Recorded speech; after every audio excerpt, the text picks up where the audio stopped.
Di saat badai bergelora, ku akan terbang bersamamu. Bapa, kau Raja atas semesta, ku tenang sebab kau Allahku.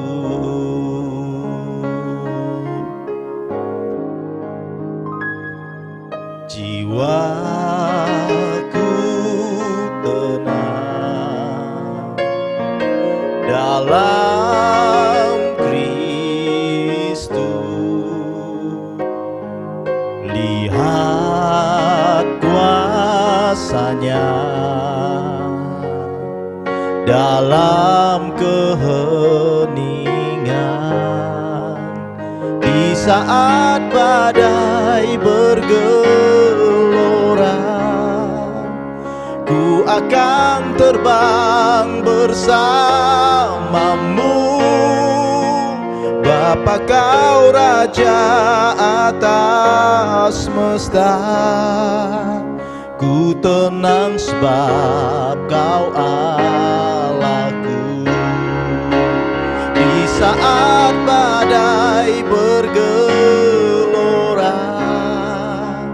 ku akan terbang bersamamu.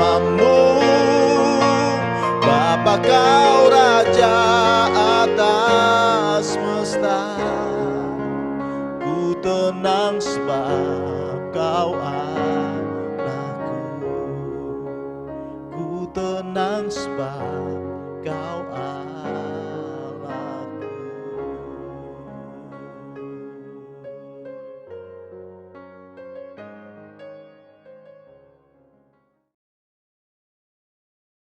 Shalom jemaat Tuhan yang Tuhan Yesus kasihi. Kita bertemu kembali dalam ibadah Paskah, di mana semua umat Tuhan, semua anak-anak Tuhan memperingati hari kebangkitan Yesus. Dan sebelum saya menyampaikan firman Tuhan buat kita hari ini, saya atas nama Gembala Jemaat Gereja Betel Indonesia Siantan mengucapkan selamat Paskah kepada semua jemaat Gereja Betel Indonesia Siantan. Lewat kebangkitan Kristus, kita menjadi anak-anak Tuhan yang bangkit, semangat, bergairah dalam kehidupan kita. Tema firman Tuhan buat kita pagi hari ini adalah Yesus bangkit. Yesus tidak selamanya mati. 3 hari yang lalu kita dalam ibadah Jumat Agung, kita memperingati, mengenang kematian Kristus di kayu salib. Karena Yesus sangat mengasihi kita, Yesus sangat peduli kepada kita, karena Dia tidak mau kita binasa, dan Yesus menunjukkan ketaatannya kepada Bapa. Dan pada hari ini kita melihat bagaimana Yesus yang mati itu, seperti apa yang dikatakan firman Tuhan, hari ketiga Dia bangkit dari kematian itu.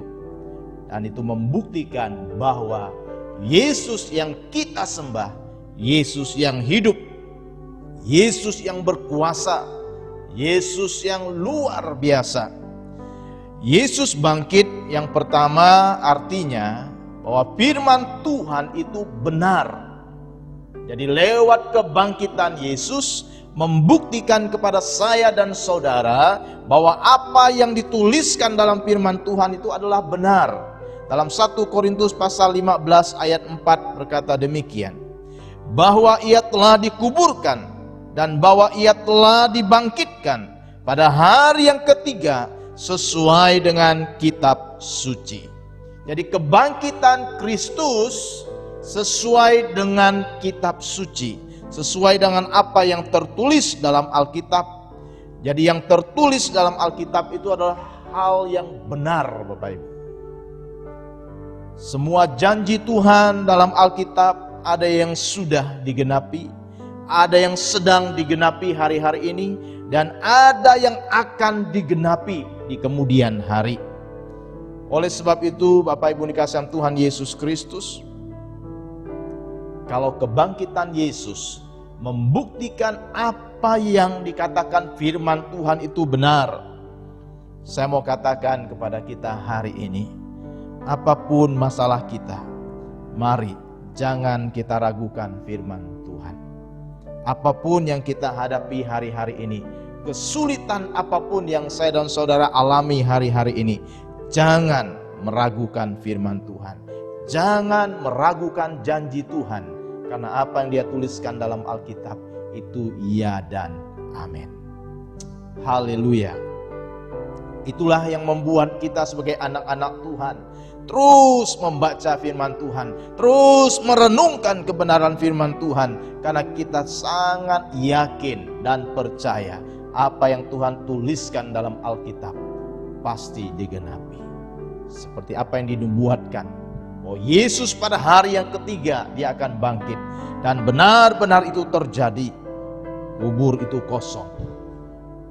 Kubur yang ditutup dengan batu yang besar, yang berat, bahkan diletakkan tentara untuk menjaga kubur Yesus. Tapi pada hari ketiga, karena sudah dikatakan dalam kitab suci, bahwa kubur itu akan kosong dan Yesus akan bangkit dari kubur itu. Dan itu benar-benar terjadi. Jemaat Tuhan yang Tuhan Yesus kasihi, oleh sebab itu mari kita arahkan hati kita kepada perkataan Tuhan, kepada firman Tuhan, karena firman Tuhan itu ya dan amin. Yesus bangkit yang kedua adalah membuktikan bahwa hari esok itu ada bagi saya dan saudara. Dalam 1 Korintus pasal 15 ayat 19 sampai 22. Jikalau kita hanya dalam hidup ini saja menaruh pengharapan pada Kristus, maka kita adalah orang-orang yang paling malang dari segala manusia.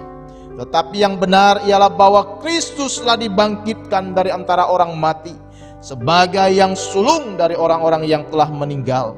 Sebab sama seperti maut datang karena satu orang manusia, demikian juga kebangkitan orang mati datang karena satu orang manusia. Karena sama seperti semua orang mati dalam persekutuan dengan Adam, demikian pula semua orang akan dihidupkan kembali dalam persekutuan dengan Kristus. Saya ulangi bagian yang terakhir. Demikian pula semua orang akan dihidupkan kembali dalam persekutuan dengan Kristus. Amin. Bagian ini mau menjelaskan kepada kita, Bapak Ibu, saudara yang dikasihi Tuhan Yesus Kristus, bahwa lewat kebangkitan Kristus ada pengharapan, ada hari esok, seperti yang dikatakan firman Tuhan tadi. Bahwa demikian pula semua orang akan dihidupkan kembali dalam persekutuan dengan Kristus. Akan dihidupkan kembali itu bicara satu pengharapan kita dalam Tuhan. Dalam Yesus ada harapan. Dalam Yesus pasti ada jalan keluar. Kalau hari Jumat yang lalu kita bisa berkata, Yesus mengasihi kita. Dia memberikan nyawanya buat saya dan saudara. Kalau Yesus saja memberikan nyawanya, apalagi yang lain pasti Dia akan berikan kepada kita. Apa yang Bapak Ibu perlukan hari ini, masalah apa yang kita alami hari ini, pasti bersama dengan Tuhan Yesus ada satu pengharapan yang luar biasa. Berharaplah hanya kepada Tuhan, bukan kepada manusia. Karena dalam kebangkitan Kristus ada hari esok yang penuh dengan harapan. Seperti apa yang dikatakan firman Tuhan, terkutuklah orang yang mengandalkan manusia, tetapi diberkatilah orang yang mengandalkan Tuhan. Karena Tuhan yang bisa kita andalkan, baik dahulu, sekarang, dan selama-lamanya. Dan dalam Yesus ada harapan untuk kita bisa menerima hidup yang kekal. Dalam Yohanes pasal 11, 25 dan 26, jawab Yesus, akulah kebangkitan dan hidup. Barang siapa percaya kepadaku, ia akan hidup walaupun ia sudah mati. Dan setiap orang yang hidup dan yang percaya kepadaku tidak akan mati selama-lamanya. Percayakah engkau akan hal ini? Kebangkitan Yesus satu penghiburan yang luar biasa bagi kita. Karena nanti suatu saat kita juga meninggal, dan kematian itu tidak selama-lamanya bagi saya dan saudara.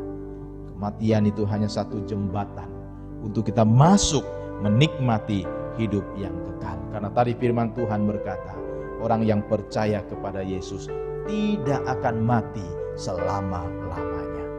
Dia akan bangkit dan dia akan dikumpulkan Tuhan bersama dengan dia di surga yang mulia. Tetapi ingat, itu diberikan kepada orang yang percaya kepada Yesus. Yang percaya kepada Yesus. Oleh sebab itu, Bapak Ibu dikasihi Tuhan Yesus Kristus, dalam bagian yang kedua ini, jadilah anak-anak Tuhan yang penuh pengharapan di dalam Tuhan. Yang hilang pengharapan, Tuhan pasti akan berikan pengharapan yang baru.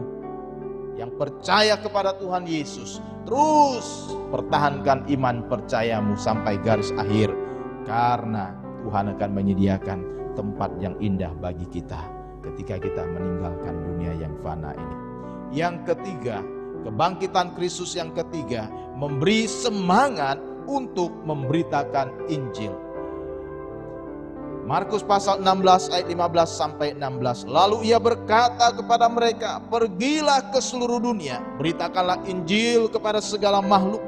Siapa yang percaya akan dibaptis, akan diselamatkan. Tetapi siapa yang tidak percaya akan dihukum. Siapa yang percaya dan dibaptis akan diselamatkan. Tetapi siapa yang tidak percaya akan dihukum. Itu yang dikatakan firman Tuhan. Kebangkitan Kristus memberikan semangat untuk kita memberitakan Injil. Masih banyak orang yang belum percaya kepada Tuhan Yesus. Masih banyak mereka yang sedang berjalan menuju kepada kebinasaan. Saya rindu lewat kebangkitan Kristus ini memotivasi semangat kita yang mungkin selama ini kita sudah mengabaikan untuk pemberitaan Injil. Kita sudah ada di zona nyaman. Kita berkata, yang penting saya sudah percaya Yesus. Saya enggak peduli teman saya. Yang penting keluarga kami semua sudah percaya Yesus. Saya enggak peduli keluarga orang lain. Yang penting kami sudah mengenal Yesus, percaya kepada Yesus. Enggak peduli sama tetangga saya. Bapak Ibu dikasihi Tuhan Yesus Kristus. Bukan ini yang Tuhan Yesus mau. Lewat kebangkitan Yesus, Spirit penginjilan, memberitakan Injil ini dibangkitkan kembali. Injil harus diberitakan. Dan inti dari Injil adalah memberitakan Yesus yang sudah mati dan bangkit untuk manusia. Untuk kita. Ini yang harus saya dan saudara beritakan. Bahwa kita punya satu pribadi, yaitu Yesus namanya, yang pernah mati, tetapi tidak mati selama-lamanya, tapi dia bangkit, membuktikan bahwa dia hidup. Di dalam dia ada pengharapan, di dalam Yesus ada jalan keluar, di dalam Yesus kita bisa menemukan sukacita, damai sejahtera yang luar biasa. Dan tadi firman Tuhan katakan, yang percaya Yesus akan beroleh hidup yang lewat firman Tuhan hari ini, apa yang menjadi respon saya dan saudara? Yang pertama saya mau katakan, jangan meragukan firman Tuhan. Dalam Amsal pasal 13 ayat 13, siapa meremehkan firman, ia akan menanggung akibatnya, tetapi siapa taat kepada perintah akan menerima balasan. Jemaat Tuhan yang Tuhan Yesus kasihi, jangan sekali-kali engkau meremehkan firman Tuhan. Karena apa yang tertulis dalam firman Tuhan pasti akan terjadi dalam kehidupan kita. Janji-janji Tuhan yang Tuhan sudah berikan dalam firman-Nya, percayalah, pasti janji itu akan digenapi dalam kehidupan saya dan saudara. Lakukan. Mungkin engkau berkata, Pak, saya sudah berdoa sekian lama, saya sudah berdoa sekian tahun, belum ada jawaban doa. Betulkah doa itu punya kuasa? Saya mau katakan firman Tuhan berkata, tetaplah berdoa. Jangan remehkan, terus berdoa, terus berdoa. Itulah yang kita harus kerjakan hari-hari ini. Dan kalau firman Tuhan berkata, marilah kepadaku semua yang letih lesu dan berbeban berat. Mari datang kepada Tuhan. Supaya kita mendapatkan kesentosaan, kelegaan. Yang kedua, apa respon kita? Andalkan Yesus sebagai sumber segalanya dalam kehidupan kita. Hanya Yesus, hanya Yesus. Tidak ada yang lain. Hari-hari ini dengan kondisi seperti yang kita alami hari-hari ini, kita mau datang kepada siapa? Kita mau datang kepada siapa? Saya hanya mau katakan, kita hanya boleh datang kepada Yesus. Karena Yesus yang menjadi sumber segalanya dalam kehidupan kita. Pergumulan apa yang kau alami hari-hari ini, datang kepada Yesus. Berserulah kepada Yesus. Berserulah kepada Dia. Dan respon kita yang ketiga, mari pakai hidup kita selagi masih ada waktu untuk memberitakan Injil. Ada pujian berkata, hidup ini adalah kesempatan. Saya mau katakan, ini adalah kesempatan emas bagi saya dan saudara untuk kita memberitakan Injil. Mari terus beritakan Injil. Beritakan Injil. Kobarkan kembali semangat untuk memberitakan Injil. Kepada siapa? Mulai dari orang-orang terdekat kita. Mulai dari teman-teman, sahabat kita. Mari kita beritakan Injil. Ini yang bisa kita lakukan di hari-hari seperti ini. Saya yakin dan percaya lewat Spirit Paskah, kebangkitan Kristus, kita juga bangkit. Mungkin selama ini kita diam. Selama ini kita masa bodoh. Tugas menginjili itu tugas pendeta. Tugas memberitakan Injil itu tugas para misionaris. Tugas memberitakan Injil itu tugas orang-orang yang dipanggil khusus. Mari hari ini saya mau katakan, tugas memberitakan Injil, tugas kita semua. Supaya makin banyak orang datang kepada Tuhan. Biarlah firman Tuhan pagi hari ini menguatkan kita semua. Lewat kebangkitan Kristus, mari kita bersemangat, bergairah. Mari kita bangkit dalam Tuhan, memiliki semangat yang luar biasa. Mari kita berdoa. Bapa di surga, terima kasih Tuhan buat firman-Mu. Kami sudah pelajari bersama-sama. Terima kasih Tuhan, kebangkitan-Mu luar biasa bagi kami. Kebangkitan-Mu membuktikan bahwa apa yang tertulis dalam firman Tuhan itu ya dan amin. Kebangkitan Kristus memberikan harapan kepada kami bahwa ada hari esok yang indah bagi kami.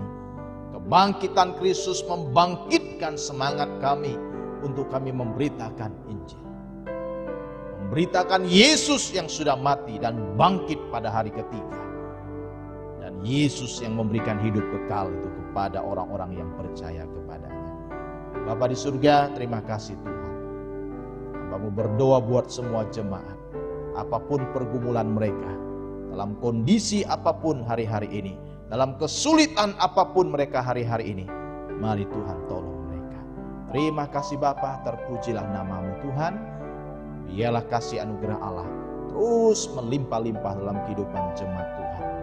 Mulai hari ini sampai Maranatha, Tuhan Yesus datang kembali. Terpujilah Allah kami kekal selama-lamanya. Haleluya. Amin. Shalom. Tuhan Yesus memberkati.